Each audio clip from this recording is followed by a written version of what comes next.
سخنور ادبی فورم کے plate form سے ہم نے کئی ایک شعراء اور شاعرات کے پروگرام منعقد کیے، اور جب میں ہم کہہ رہا ہوں تو میری مراد ہے نعیم سمیر، عباس ممتاز، عمار اقبال اور مجھنا چیز سے۔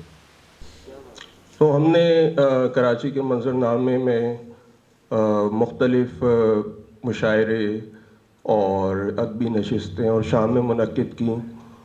پھر یہ سلسلہ کچھ عرصے تک جاری نہ رہ سکا۔ آج اسی سلسلے کی ایک کڑی ہے، اور آج ہم جس شاعرہ کی شام منا رہے ہیں، ڈاکٹر حنا امرین طارق، کراچی کے منظرنامے پر بہت فعال شخصیت ہیں۔ 3 سال پہلے کراچی آئیں اور اپنی موجودگی کا بھرپور احساس دلایا۔ ویسے تو ان کا تعلق کراچی سے ہی ہے، اور کراچی میں پلی بڑھی، یہاں تعلیم حاصل کی، اور اپنے شعری سفر کا بھی آغاز کیا۔ پھر سعودی عرب چلی گئیں ڈاکٹری پڑھ کر، وہاں پر بھی بہت فعال رہیں۔ پھر کینیڈا، اور ان کے شعری سفر میں، یا اس کا محرک اگر ہم کہیں، تو اس میں ان کے گھر کے ماحول کا بڑا ہاتھ ہے۔ ان کے والد سینئر صحافی، ناول نگار بھی تھے، ادبی جرائد بھی نکالے انہوں نے، اور ان کے انکل جو ہیں وہ بھی ایک علمی شخصیت تھے۔ تو یہ ماحول تھا جس میں جس نے ان کو راغب کیا ادب کی طرف۔ لیکن ان کو بلانے سے پہلے میں اسٹیج پر جو آج کے ہمارے صدر ہیں اس محفل کے، ان کو مدعو کرنا چاہوں گا۔ اور صحافت میں ایک اصطلاح ہے جو کہ بہت پامال ہو گئی ہے۔ کچھ صحافی سال بھر 2 سال کام کر کے اور اپنے ساتھ وہ لگا لیتے ہیں سینئر صحافی۔ تو جو ہے اس لفظ کی جو وقت ہے نا، جن لوگوں کے ساتھ استعمال ہونی چاہیے، پھر ان کے ساتھ استعمال کرتے ہوئے عجیب سا محسوس ہوتا ہے۔ لیکن میں جس شخصیت کو بلانا چاہ رہا ہوں، انہوں نے صحافیوں کی ایک پوری نسل کی تربیت کی ہے۔ اور آپ جنگ گروپ آف نیوز سے منسلک رہے، ویمن امپاورمنٹ پہ بھی آپ نے ایک بڑا فعال کردار ادا کیا ہے۔ میری مراد ہے محمود شام صاحب سے، بہت عمدہ شاعر بھی ہیں، سماجیات ہو گئی، ادبیات ہو گئی، یا سیاسیات، تمام چیزوں میں بڑی گہری نظر ہے۔ تو آپ سب کی بھرپور تالیوں میں محمود شام صاحب۔ اب میں چاہوں گا کہ ڈاکٹر حنا کو بھی آپ ایسی ہی بھرپور تالیوں میں اسٹیج پر مدعو کرنا چاہوں گا۔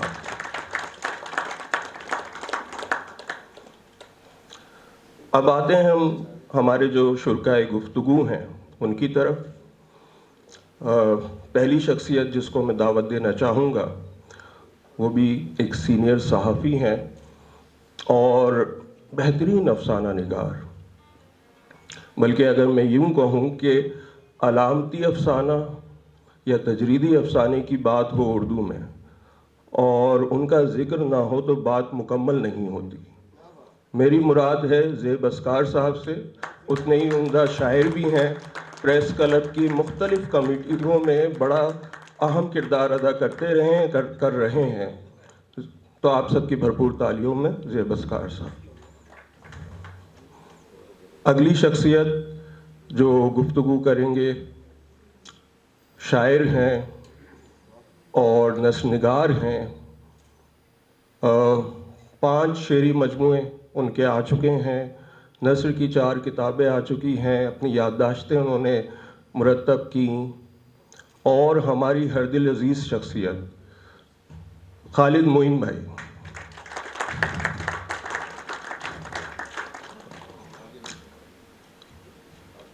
اب جس شخصیت کو میں دعوت دینا چاہتا ہوں، وہ ایک علمی شخصیت ہیں، ناول نگار ہیں، افسانہ نگار ہیں. آپ کا شعبہ پاکستان اسٹڈیز ہے، پاکستان اسٹڈیز میں پوسٹ ڈاک کیا اور بہت خوبصورت ناول تحریر کیے. میری مراد ہے ڈاکٹر ارشد رضوی صاحب سے.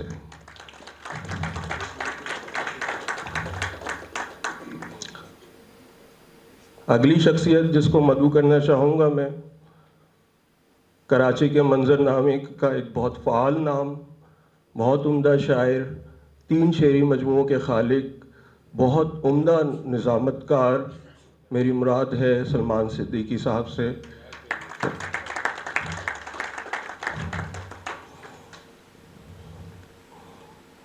ہماری اگلی مہمان اردو میں پی ایچ ڈی کیا ہے، جامعہ کراچی میں تدریس کے فرائض انجام دے رہی ہیں، خوبصورت شاعرہ. میری مراد ہے شمع افروز سے، ڈاکٹر شمع افروز.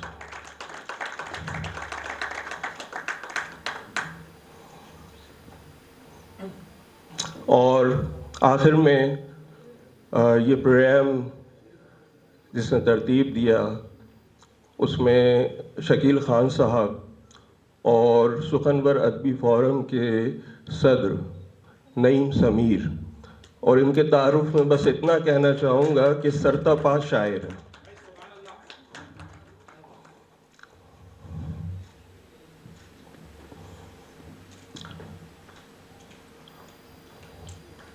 تمام مہمان ہمارے اسٹیج پہ آ چکے ہیں. ایک انگریزی کا لفظ ہے جسے ہم کہتے ہیں ملٹی ٹاسکنگ. اگر اس لفظ کو ہم منطبق کریں ڈاکٹر ہینا کی شخصیت پہ تو غلط نہیں ہوگا کہ بیک وقت شاعری، ڈاکٹری تو وہ کر رہی ہیں اور اپنی جو پیشہ ورانہ خدمات ہیں اس میں بھی بھرپور وہ منہمک رہتی ہیں. نہ صرف منہمک رہتی ہیں بلکہ جو مختلف سرٹیفیکیشنز ہوتی ہیں ڈاکٹری کے حوالے سے وہ بھی وقتاً فوقتاً خود کرتی ہیں، بلکہ اپنے جو اگر یہاں پر کوئی ان کا کولیگ ہو تو میری اس بات کی تصدیق کرے گا کہ اپنے جو ساتھ کے لوگ ہوتے ہیں ان کو بھی آمادہ کرتی ہیں کہ وہ اپنی صلاحیتوں کو اجاگر کرتے رہیں وقت کے ساتھ. پھر دوسری طرف ہم دیکھتے ہیں کہ نظامت کے حوالے سے یا ہم دیکھتے ہیں براڈ کاسٹنگ کے حوالے سے تو بہت جسے کہنا چاہیے کہ مختلف شعبوں میں بہت زیادہ فعال رہتی ہیں، اور ایک کوئی بھی شخص مختلف شعبوں میں اس وقت ہی فعال رہ سکتا ہے جب اسے توازن برقرار رکھنا آتا ہو. تو یہ ہنر ڈاکٹر ہینا خوب جانتی ہیں اور ان کی کوشش ہمیشہ رہتی ہے کہ وہ توازن کے ساتھ تمام شعبوں میں کچھ نہ کچھ جو ہے وہ اپنا حصہ ڈالیں. تو اب ہم آگے گفتگو کو بڑھاتے ہیں اور میں اگلے مہمان کو مدعو کرنا چاہوں گا. اور ہمارے اگلے مہمان بہت عمدہ شاعر، بہت اچھے نظامت کار، کراچی کے منظر نامے پہ ایک جانی پہچانی شخصیت ہیں، اور آپ ایک تنظیم بھی چلاتے ہیں ادبی. میری مراد ہے سلمان صدیقی بھائی سے.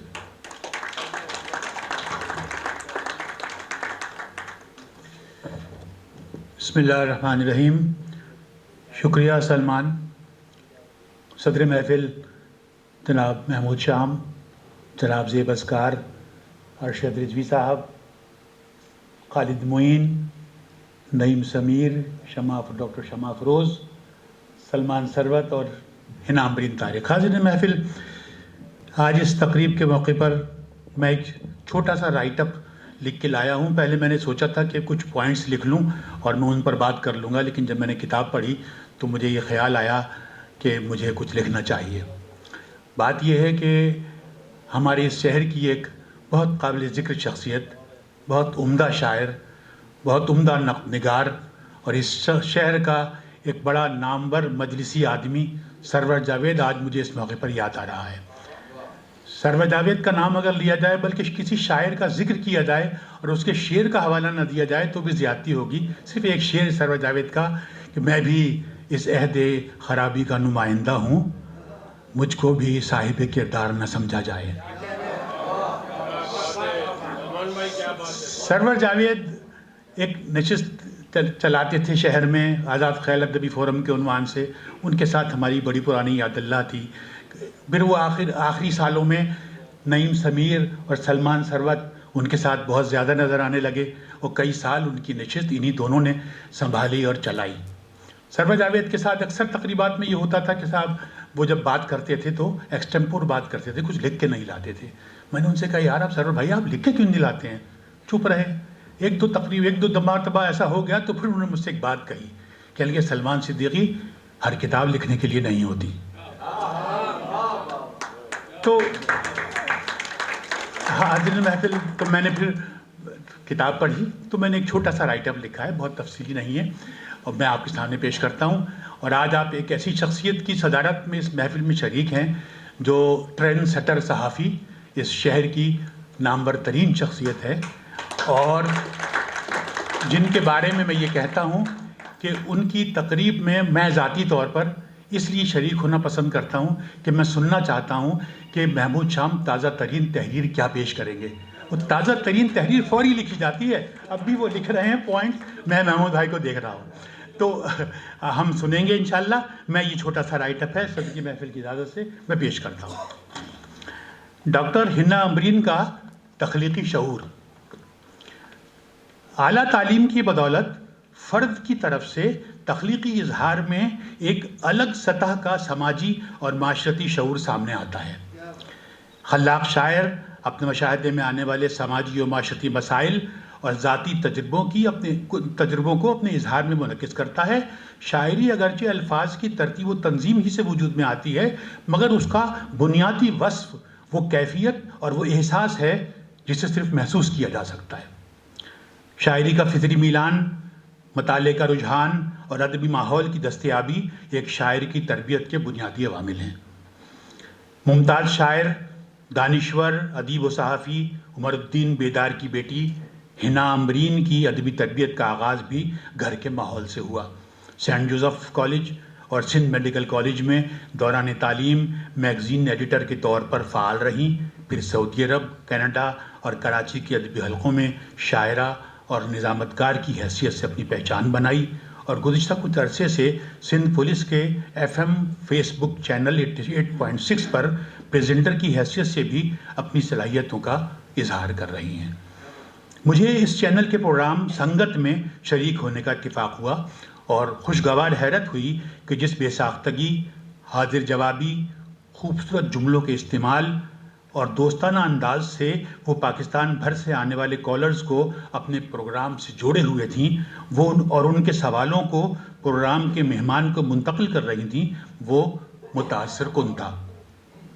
اس کے علاوہ وہ ادبی مسائل اور موجودہ ادبی منظرنامے کی بے ترتیبیوں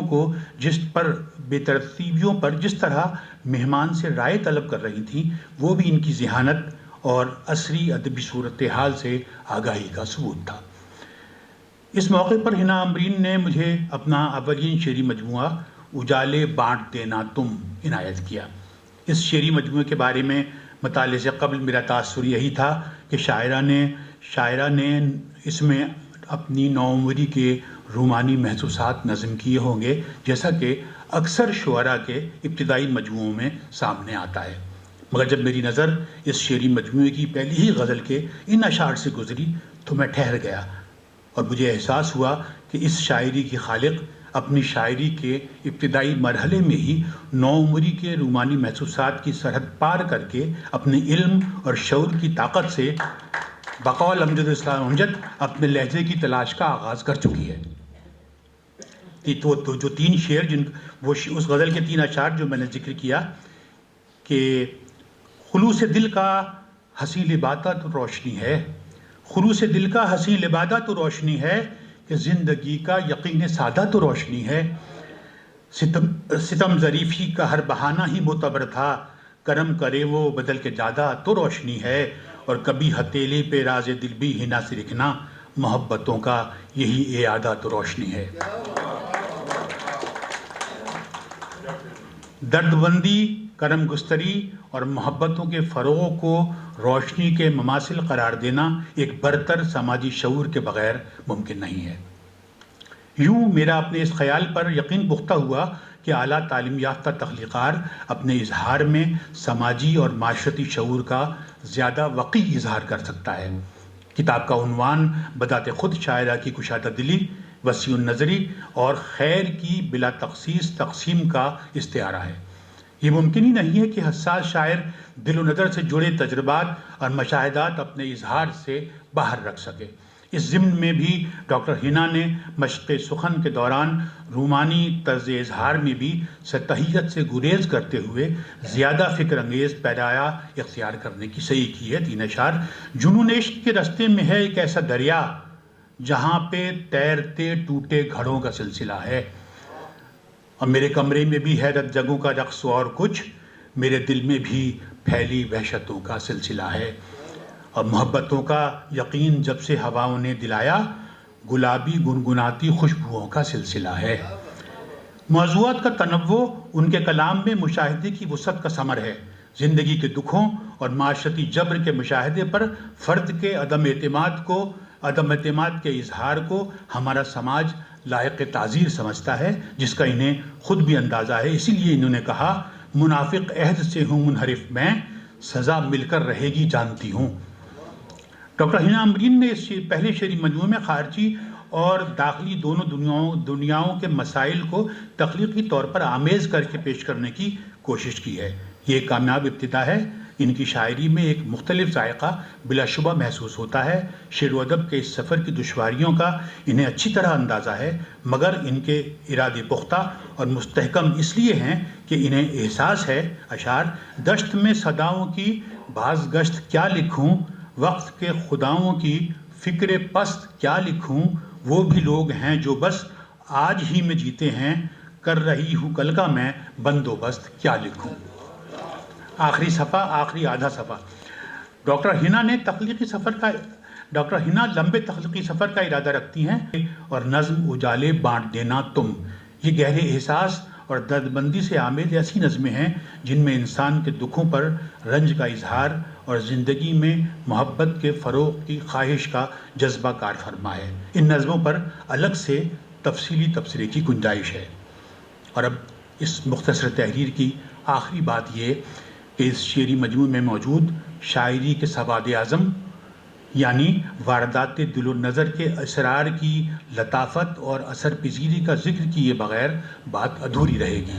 جس ذہانت سے ڈاکٹر ہینا نے اس ضمن میں نئی نسل کو حقیقت پسندی کا درس ذیل اشعار میں دیا ہے، اس کی داد انہیں الگ سے دی جائے گی۔ اشعار یہ ہیں: برپا تھی داد دن جو قیامت نہیں رہی، سپنوں میں اب کسی کی سکونت نہیں رہی، منظور ہم کو اس کی رفاقت نہیں رہی، روٹھے کو ہم منائیں ضرورت نہیں رہی، ایک نام پھر سے ہتھیلی پہ میں لکھوں، ایک نام پھر ہنا سے ہتھیلی پہ میں لکھوں، اب دل کو عقل کی یہ حمایت نہیں رہی۔ پذیرائی کی اس شام کے انعقاد پہ میں منتظمین کو مبارکباد دیتا ہوں اور ڈاکٹر ہینا کو اس تقریب پذیرائی پر بہت بہت نیک تمناؤں کے ساتھ دعائیں دیتا ہوں۔ آپ کی سماعتوں کا بہت بہت شکریہ۔ تو ناظرین، سلمان صدیقی صاحب اپنا مضمون پیش کر رہے تھے اور اس مضمون میں انہوں نے ڈاکٹر ہینا کی شاعری کی مختلف جہات کو بڑی گہرائی اور گہرائی سے اس کو دیکھا اور ادھر اس کا اظہار کیا۔ ڈاکٹر ہینا سے جب میری پہلی ملاقات ہوئی تو اتفاق ایسا تھا کہ ان کا شعری مجموعہ اور میرا شعری مجموعہ ایک ہی سال یعنی 2020 میں شائع ہوئے، اور شاید دوسری ملاقات میں ہم نے اپنے شعری مجموعوں کو ایکسچینج کیا۔ پھر ایک دفعہ فون پہ بات ہو رہی تھی تو انہوں نے میرے شعری مجموعے کے حوالے سے کچھ باتیں کی جس سے اندازہ ہوا کہ انہوں نے یہ پڑھ رہی ہیں یا پڑھ چکی ہیں۔ تو میں نے کہا کہ اب اگر میری ان سے جب بھی ملاقات ہو اس سے پہلے مجھے ان کا شعری مجموعہ پڑھ لینا چاہیے۔ تو میں نے اسے پڑھنا شروع کیا اور اتفاق ایسا ہے کہ ایک تقریب آرٹس کونسل میں ان کی شخصیت، ان کی شاعری پہ منعقد ہوئی، تو وہ میں نے پڑھا تو ان سے گفتگو کرنے کے لیے تھا، لیکن وہاں اس کا اظہار کرنا پڑا. اور وہ مضمون سا ایک کہہ لیجیے، اس کا عنوان میں نے رکھا تھا روشنی کا سفر. کیونکہ جب میں نے حنا کی شاعری کو پڑھا تو دو تھیمز بڑی واضح نظر آئیں اس میں مجھے. ایک روشنی کا استعارہ اور دوسرا سفر کا استعارہ.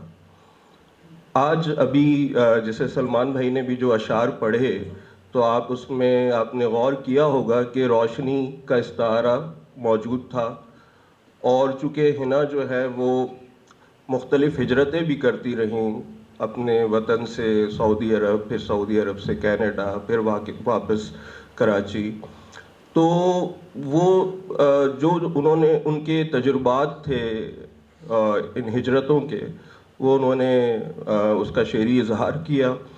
اور ان کی شخصیت میں ایک پازیٹیوٹی ہے جس کو ہم روشنی سے عبارت کر سکتے ہیں. وہ پازیٹیوٹی ان کی شاعری میں بھی نظر آتی ہے. جیسا کہ اگر آپ شعری مجموعے کا ٹائٹل بھی دیکھیے کہ اجالے بانٹ دینا تم، تو سلمان بھائی نے بڑی خوبصورتی سے اس کی تفصیل بیان کی ہے. اور انہوں نے سرور صاحب کا بھی تذکرہ کیا. کراچی کی ایک بہت اہم شخصیت، ایک بہت اہم شاعر سرور جاوید صاحب، جب بھی ان کا ذکر آتا ہے تو بڑی ایک کمی، ایک خلش سی محسوس ہوتی ہے. بہت وقت ان کے ساتھ گزرا. ڈاکٹر ارشد رضوی، جیسا کہ میں نے شروع میں بتایا کہ آپ کا جو ایریا ہے وہ پاکستان اسٹڈیز ہے، اس میں آپ نے پوسٹ ڈاک کیا لندن سے، اور سر سید یونیورسٹی میں تدریس کے فرائض انجام دے رہے ہیں. اور جو ہے اس کے علاوہ افسانہ نگاری اور ناول نگاری تو آپ کا مین حوالہ ہے ہی. تو آپ سب کی بھرپور تالیوں میں ڈاکٹر ارشد رضوی.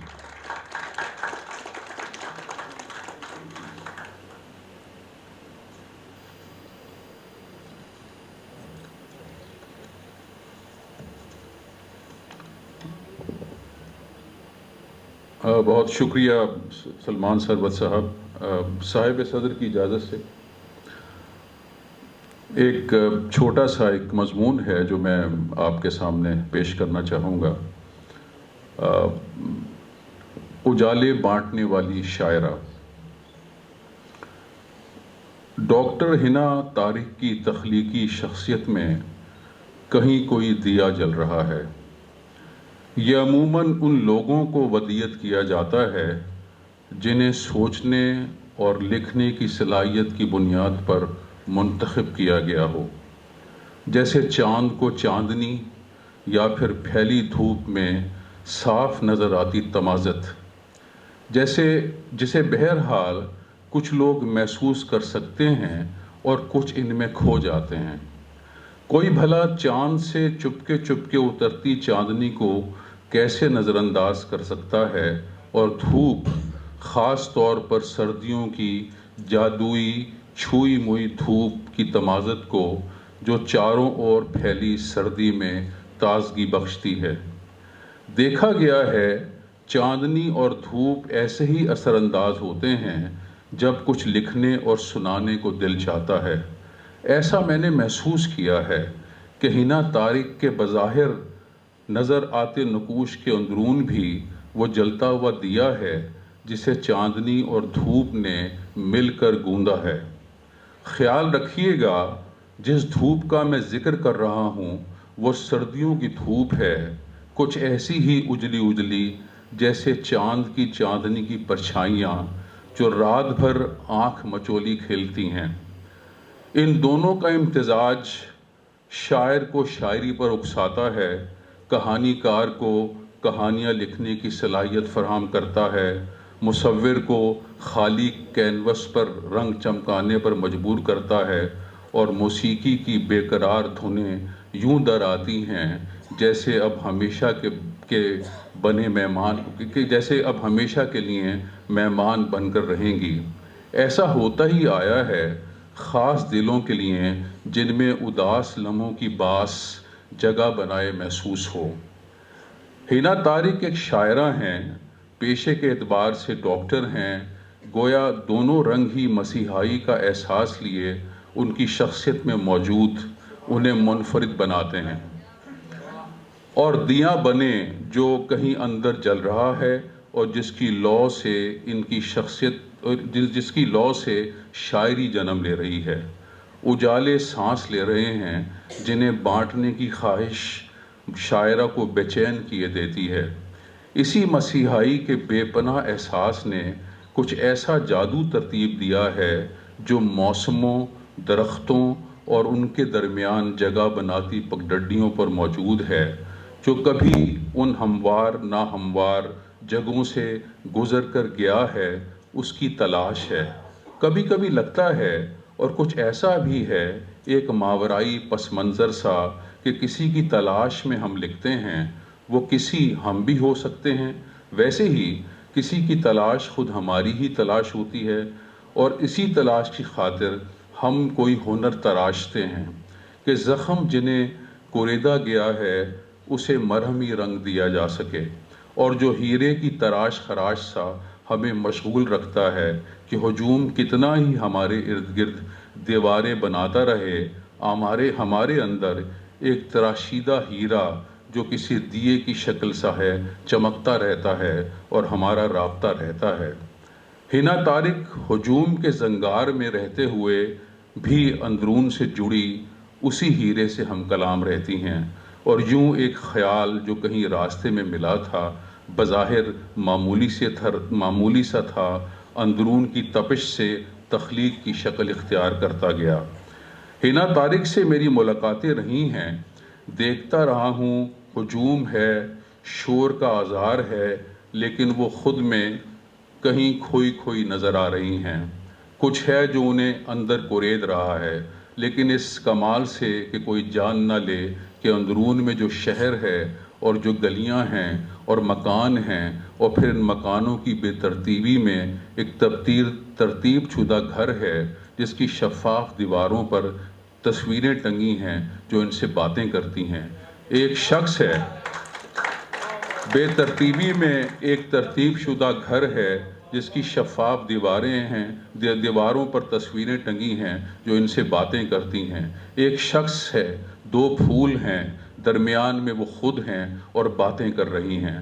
باتوں میں خوشبو جو گھنے جنگلوں سے آتی ہوا کے ساتھ سرسراتی ہے، وہ ہجوم سے باتوں میں وہ خوشبو ہے جو گھنے جنگلوں سے آتی ہوا کے ساتھ سرسراتی ہے، وہ ہجوم سے ہم کلام ہیں، لیکن اندر کی کورید سے رشتہ بنائے رکھتی ہیں۔ شاید ایسا سبھی کے ساتھ ہو، تخلیق کے زخم کو بھرنے کا خواب جس کی تعبیر ممکن نہیں، کہ خوشی اور غم کی درمیانی کیفیت ایسا برزخ ہے جہاں پاؤں جلتے ہیں۔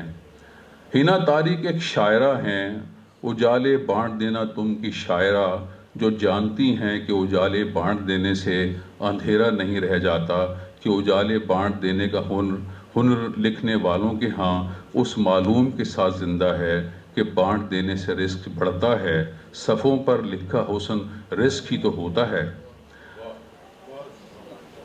روشنی تھی کہ فسوں تھا کہ وہ تم تھے ہر سو، رات یادوں کی حویلی میں گزاری ساری، چاند تارے بھی فدا آج ہوئے جاتے ہیں، کہکشاں تم نے ہی آنچل میں اتاری ساری۔ ایک ہائیکو مجھے بہت پسند آیا، گھر کے آیا ہے اس کی یادوں کا موسم، دل پر چھایا ہے۔ حنا طارق کے ہاں محبت مختلف جزیات کے ساتھ کی گئی ہے، وہ وصل کے بعد کی محبت ہے، اس میں ہجر کا زنگ نہیں لگا۔ مجھے معاف کیجیے گا کہ میں نے ہجر کو زنگ کہا، لیکن حنا وصل سے سرشار ہیں تو ہجر بے معنی ہے۔ ہو سکتا ہے ہجر در آتا ہو، کوئی لمحہ ہوتا ہو، لیکن دیکھتا ہو وصل کے تجربے اسے معدوم کرتے چلے جاتے ہیں، جیسے بہار کا موسم دور سے آتا دکھائی دیتا ہے، کھلتے ہوئے پھولوں کی آگ دہکتی ہے، دور سے ہی لگتا ہے بہار آ گئی، خیال آتا ہے وصل ہوگا، ہجر تو سیراب تھا کہ پہنچتے ہی غائب ہو گیا۔ کشتیدگی کے سائے بھی پھیلے تھے ہر طرف، اور روشنی گمان کے ہالے کی حد میں تھی، اب بھی ہتھیلیوں میں رچا رچا کے حنا کا رنگ، پھر مانگنے لگی وہ دعا بھی جو رد میں تھی۔ روشنی کی شاعری کی روشنی کے سے آنکھیں چکا چوند کر دی ہیں، جیسے ایک ناتجربہ کار نوجوان کسی نازک اندام دوشیزہ کے عشق میں اندھا ہو جائے۔ دیکھتا ہوں ہتھیلیوں پر رچی حنا موجود تو ایک خاص حصے میں ہے، لیکن اس کی مہک سے سب کچھ ہی چمک رہا ہے کہ شاعرہ اور مسیحائی کا ملاپ ان تیز رفتار بہتے دریاؤں کا ملاپ ہے، جنہیں بالآخر وصل کے گہرے سمندر کی ان لہروں کے سپرد ہونا ہے جو انہیں کہیں دور لے جانے کے لیے بنی ہیں۔ جہاں خیال رکھا ہے اور کچھ تخلیق کرنے کے لیے بے قرار ہے کہ حنا تاریخ کا سفر بہرحال تخلیق کا سفر ہے، اور دور تک پھیلا سمندر بڑی حسرت سے انتظار کرتا نظر آتا ہے۔ بہت شکریہ۔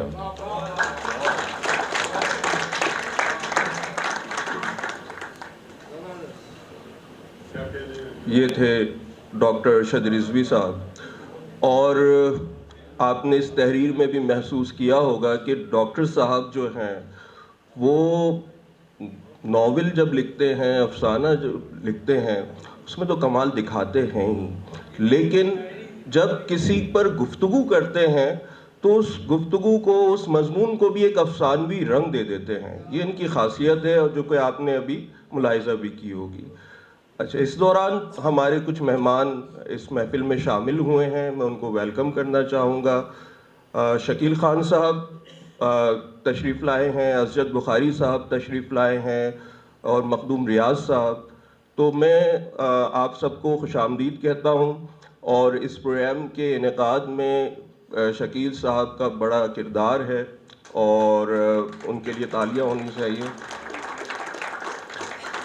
پروگرام کو آگے بڑھاتے ہیں، اور اب جس شخصیت کو میں مدعو کرنے جا رہا ہوں، اس شہر کی ایک جانی پہچانی شخصیت، بہت ہی عمدہ شاعر، نثر بھی بہت خوب لکھتے ہیں، وی لاگ۔ اچھا، اسجد بخاری صاحب سے میں ملتمس ہوں کہ آپ اسٹیج پہ تشریف لائیں۔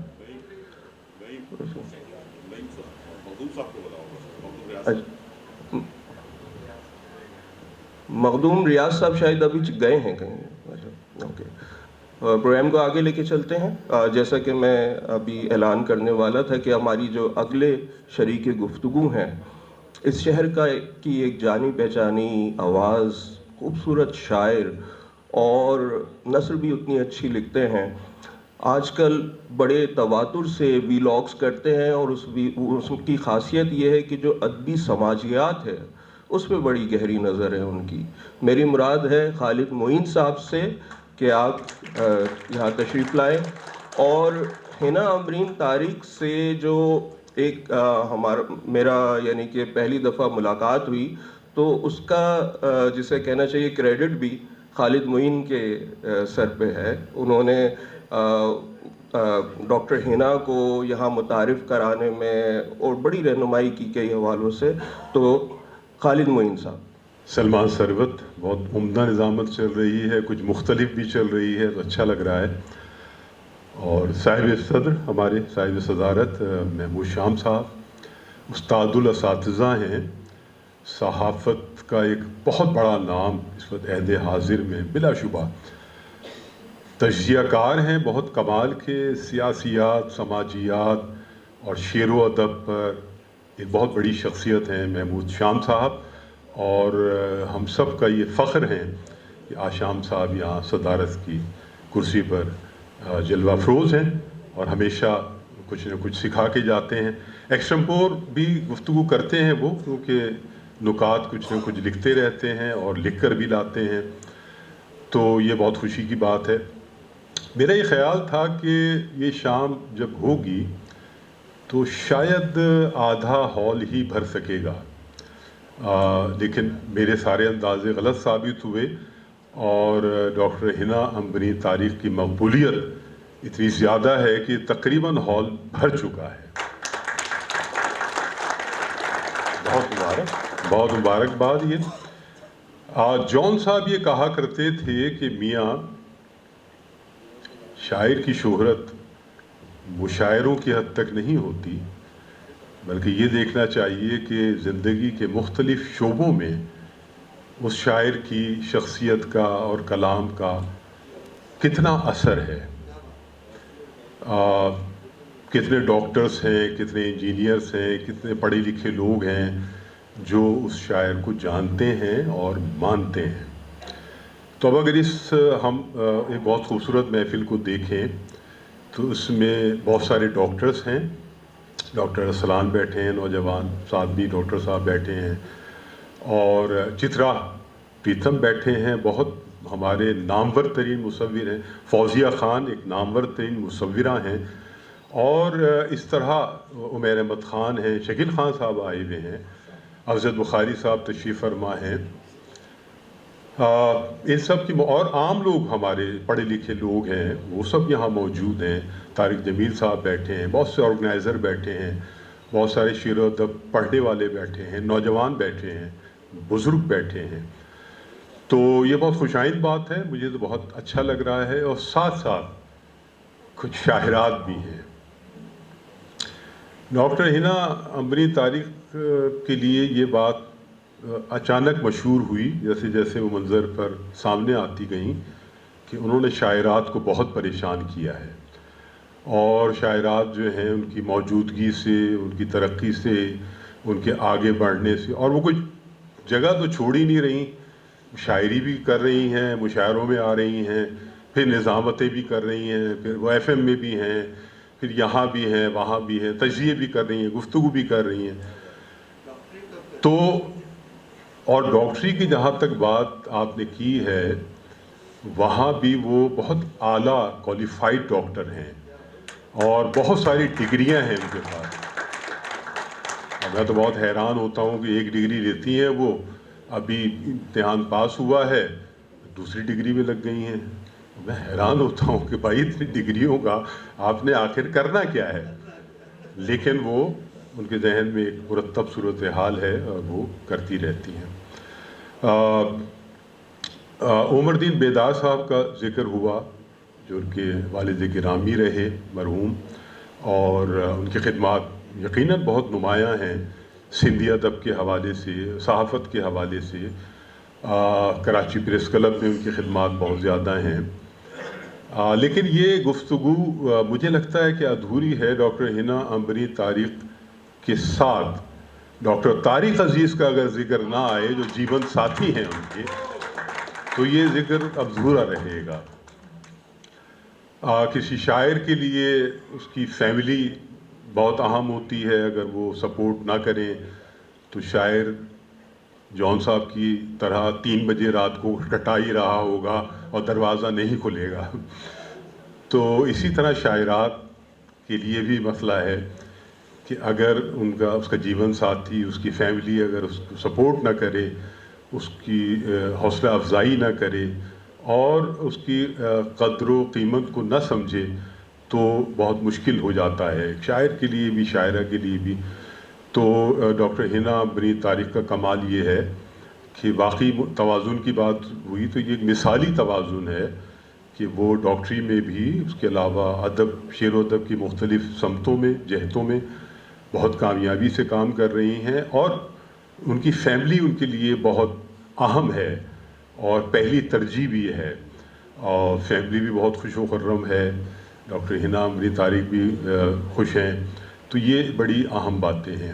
3 برس پہلے جب وہ آئیں، اور اس سے پہلے مختلف جگہوں پہ رہیں، ذکر ہوا سعودی عرب، کینیڈا، پھر یہاں، تو مجھے یہ محسوس ہوتا ہے کہ کراچی ایک بڑا ہب ہے شعر و ادب کا، تجارت کے علاوہ، اور یہاں جب کوئی شاعر یا شاعرہ آتا ہے منظر میں تو اس کا ایک امتحان شروع ہوتا ہے۔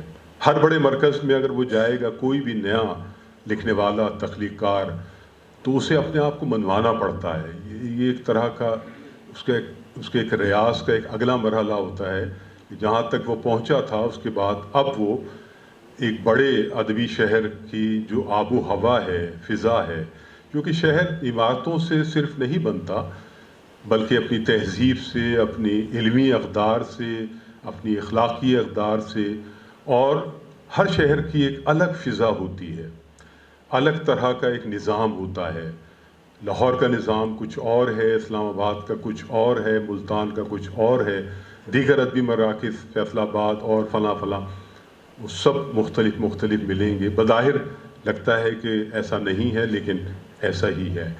کراچی کا ایک خاص مزاج ہے. کراچی میں عزیز حامد مدنی، جون ایلیا، رضی اختر شوق، تابش دہلوی اور ہمارے میشر بدایونی اور بہت سارے اہم شعراء جنہوں نے اس فضا کو مرتب کیا جس میں آپ کلاسیکی روایات کے ساتھ جڑ کر عہد جدید کے مسائل کو لکھتے ہیں، چاہے وہ غزل ہو، چاہے وہ نظم ہو، اور تنقید کا بھی یہاں بہت اعلیٰ معیار رہا ہے. تو یہ آسان نہیں ہے کسی ایک فرد کا اس منظر میں آنا اور آنے کے بعد تواتر کے ساتھ اپنے آپ کو منوانا.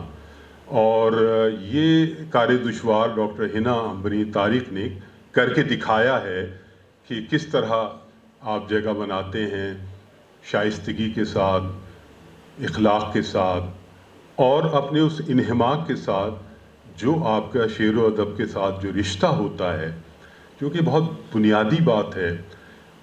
ایک صورت تو وہ ہے کہ آپ مشاعروں میں آ گئے، آپ نے واہ واہ ہو گئی آپ کے لیے، اور کچھ غزلیں آپ نے لکھ لی ہیں وہ آپ جگہ جگہ سناتے ہیں، لیکن شعر و ادب کا مسئلہ زندگی بھر کا مسئلہ ہے، زندگی کی ترتیب کا مسئلہ ہے. اسے جب تک اپنی روح کے اندر نہیں اتاریں گے وہ آپ کو آگے بڑھنے میں اتنی مدد نہیں کرے گا، اور دیر پا کوئی آپ کی جگہ نہیں بنے گی.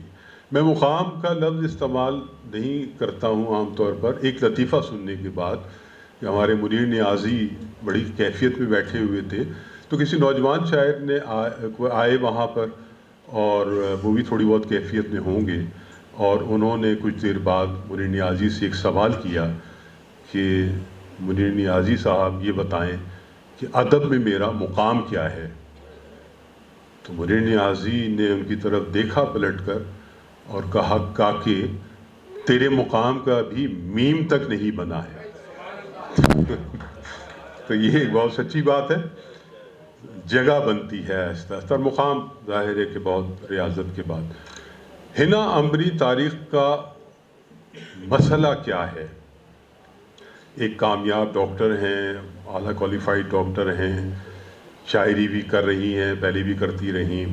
تو اب اگر میں نے اس پر غور کیا تو معلوم ہوا کہ ان کے ہاں ایک تشنگی ہے. یہ تشنگی کوئی کسی خاص چیز کی محرومی سے نہیں ہے، بلکہ ایک تخلیقی تشنگی ہے بہت گہری، اور جو انہیں مبتلا رکھتی ہے مستقل کچھ نہ کچھ کرتے رہنے کے حوالے سے، اور خاص طور پر شعر و ادب کے حوالے سے. شعر و ادب میں جو بہت بنیادی چیزیں ہوتی ہیں ان میں ایک قوت انجذاب ہوتی ہے کہ آپ کتنی چیزوں کو اپنے اندر جذب کر رہے ہیں. مثلا اگر مطالعہ کر رہے ہیں تو آپ کلاسیکی شاعری کو کتنا جذب کرتے ہیں، عہد حاضر کی شاعری کو کتنا جذب کرتے ہیں. پھر یہ کہ آپ کے اندر ایک کلیئر آف تھاٹ وہ کتنا ہے. چیزوں کو آپ جب لکھنا چاہتے ہیں، مصور اگر بیان کرنا چاہتا ہے تو پہلی کلیئرٹی اس کے مائنڈ میں ہوتی ہے جو کریٹیوٹی کے ساتھ سامنے آتی ہے. تو یہ جو چیز ہے یہ ڈاکٹر حنا عنبری طارق کے ہاں بہت زبردست انداز میں ہے. وہ اپنی گفتگو کر رہی ہوں یا وہ شاعری کر رہی ہوں تو کلیئرٹی ہے تھاٹس میں ان کے. تو یہاں بھی بہت بڑا توازن ہے ڈاکٹر حنا عنبری طارق صاحبہ کا کہ نظم ہو یا غزل ہو. ہائیکوز بھی لکھی ہیں انہوں نے، اور بہت کچھ لکھا ہے ظاہر ہے، اور بہت کچھ سامنے آئے گا. میرا خیال ہے کہ آئندہ جو مجموعہ آئے گا اس میں یقیناً وہ ایک بہت زیادہ مستحکم صورتحال میں سامنے آئیں گی. اب بھی وہ جس جگہ پر موجود ہیں وہ بھی بہت مستحکم جگہ ہے. بہت شکریہ.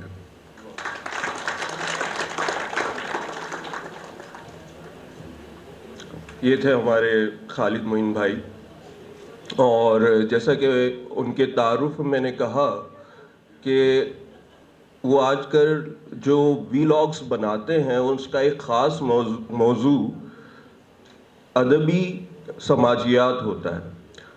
تو ان کی گفتگو میں آپ نے یقیناً یہ محسوس کیا ہوگا کہ انہوں نے حنا امرین طارق کے حوالے سے جو ادبی سماجیات میں کچھ کروٹیں آئیں اس کا تذکرہ کیا. اور ایک اور چیز جو محسوس کی میں نے کہ نہ صرف سماجیات کی بات کی بلکہ شاعر کی جو نفسیات ہے اس پر بھی آج انہوں نے گفتگو کی اور بڑی عمدہ گفتگو کی. اچھا، ایک بات جو انہوں نے کہی کہ کچھ شاعرات جو ہے وہ انسیکیور فیل کرنے لگیں جب سے ڈاکٹر حنا آئیں. تو ویسے اگر ہم آج نظر دوڑائیں تو کچھ ہمیں کافی ساری شاعرات یہاں نظر آ رہی ہیں جو میرا خیال ہے کہ ایسی بات بھی نہیں ہے. کچھ شاید ہو سکتا ہے کچھ لوگ ہوں انسیکیور، لیکن زیادہ تر نہیں ہے. اسجد بھائی جو ہے وہ بکے پیش کرنا چاہ رہے ہیں ڈاکٹر حنا کو، وہ پیش کریں، پھر ہم پروگرام کو آگے لے کے چلیں گے. اسجد بخاری صاحب آرٹس کونسل کی جو کمیٹی ہے، گورننگ باڈی، اس کو ہیڈ کرتے ہیں. حنا بھی اس باڈی سے منسلک ہیں. ان کے وائس جی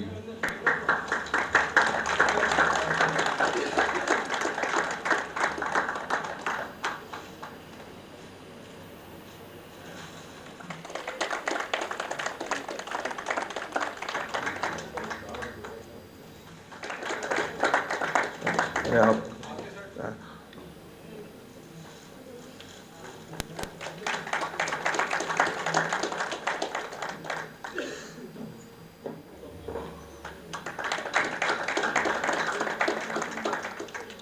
محترمہ کشور عروج وہ ایک تحفہ ڈاکٹر حنا کے لیے لے کر آئی ہیں.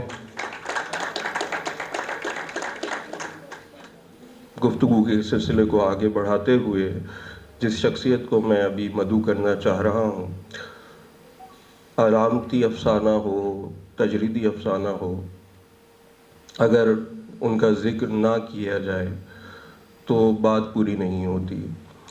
آپ دی نیوز سے وابستہ رہے، سینئر صحافی ہیں، پریس کلب کی ادبی کمیٹی اور دیگر کمیٹیوں میں بہت فعال کردار ادا کرتے رہے ہیں. میری مراد ہے زیب اسکار صاحب سے کہ وہ آئیں اور اپنے اظہار پیش کریں. بہت شکریہ.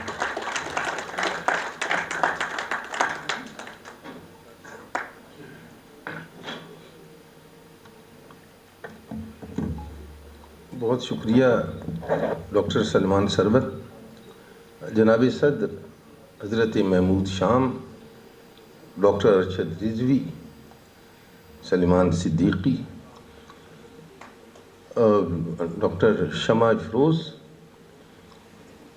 نعیم سمیر، تنویر جی، نعیم سمیر کا نام تو میں نے لیا ہے. میں بڑی خوشی محسوس کر رہا ہوں. سخن ور فورم پھر متحرک ہے اور یہ احباب اس طرح کی ادبی تقریبات منعقد کر رہے ہیں. خصوصی طور پہ ڈاکٹر حنا امبرین میں سمجھتا ہوں کہ ڈیزرو کرتی ہیں، اور اتنی بھرپور گفتگو ہو چکی ہے اور بڑی بامعنی گفتگو سننے کو ملی کہ میں کوئی ایسا اضافہ ان معنوں میں نہیں کر پاؤں گا کہ تقریباً تمام گوشوں کو ہمارے احباب نے کور کیا. ایک دو باتیں میں ضرور عرض کرنا چاہوں گا. ایک تو جیسا کہ خالد معین نے یہ اس بات کی نشاندہی کی کہ دیکھیے کس طرح کی شخصیات یہاں پہ موجود ہیں. یہ ڈاکٹر حنا سے محبت اور عقیدت کا بھی ایک ہے، اور اس کے ساتھ ہی اس تقریب کو کتنی سنجیدگی سے لیا گیا ہے. بڑے سینئر لوگ موجود ہیں اور جونیئرز بھی موجود ہیں. اور دیکھیے نسیم نازش جیسی شخصیت موجود ہے, ڈاکٹر مختار حیات ہیں, ڈاکٹر عمیر احمد خان ہیں, ڈاکٹر طارق عزیز جو ان کے ہسبینڈ ہیں, اور پھر ظفرین اور آئرین کی موجودگی بھی یقینی طور پہ, فہیم برنی ہیں, وہ جمیل طارق صاحب ہیں. تو کتنے لوگ ہیں. اب یہ کہنے کا مقصد یہ ہے کہ یہ ایک خواجہ محمد اعظم بھی نظر آ رہے ہیں. میں ایک بات آپ سے یہ عرض کرنا چاہوں گا کہ دیکھیے مجموعی طور پہ جو شاعری ہے, شاعری جو ایک تو آپ کو معلوم ہے اردو شاعری کا جو بیک گراؤنڈ ہے وہ آپ جانتے ہیں, اور وہ کس طرح سے فارسی سے, اور پھر دبستان دہلی, دبستان لکھنؤ, تو پھر خالد معین نے حوالہ دیا منیر نیازی کا. تو یہ ایک رویہ جو ہے یہ جان ایلیا صاحب کی شاعری ہے. تو ایک بات آپ ضرور ذہن میں رکھیے گا, اگر آپ ادب کے طالب علم ہیں اور آپ کے پاس اس بات کا شعور ہے, تو یہ دیکھنا بڑا ضروری ہوتا ہے کہ شعر ہے کہاں, غزل ہے کہاں, نظم ہے کہاں. تو عمومی طور پہ جو ہے یہ جو خالد معین جن لوگوں کے نام لے رہے تھے, میں ایک سطح پہ تو انہیں بڑا واقعی یعنی دلچسپی کی خاطر تو میں انہیں پڑھتا ہوں, ان سے بڑا حظ اٹھاتا ہوں. لیکن ایک اور لیول ایسا ہے کہ جہاں پہ ہماری شاعری ہنوز اس بیک گراؤنڈ سے باہر نہیں نکل پا رہی. کون سا back ground? Feudal back ground, tribal back ground. یعنی ٹوٹیلٹی میں آپ دیکھیں تو ایک ایکسٹریم ہے. ہم یا تو سرنڈر کرتے ہیں یا پھر جو ہے وہ قبضہ کرتے ہیں کہیں نہ کہیں. تو یہ جو صورتحال ہے, یہ جو میں ڈاکٹر ہنا کے یہاں نظر آ رہا ہے, مجھے جو امکانات نظر آ رہے ہیں, اجالے بانٹ دینا کے بعد کی شاعری بھی جو میری نظر میں آتی ہے, تو مجھے ان کے ہاں بڑی خوبصورتی سے ایک بڑا کام نظر آتا ہے, اور بہت ہی ڈھنگ کے ساتھ. بظاہر انہوں نے کوئی بلند بانگ, ان کے ہاں دعوے نظر نہیں آتے.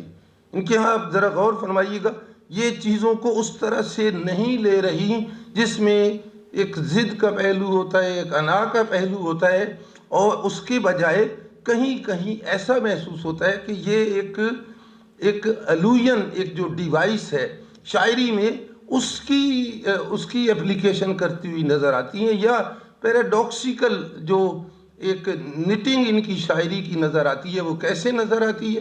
بظاہر وہ بہت ہی عام سی بات, بظاہر بڑی سادہ سی بات آپ کو نظر آئے گی, لیکن ان کی شاعری ان کے کسی بھی شعر کو دیکھیے, مثال کے طور پہ ہیں ملک میں سورج کی طرح لوگ نمایاں, ذہنوں میں مگر ظلمت افلاس بہت ہے.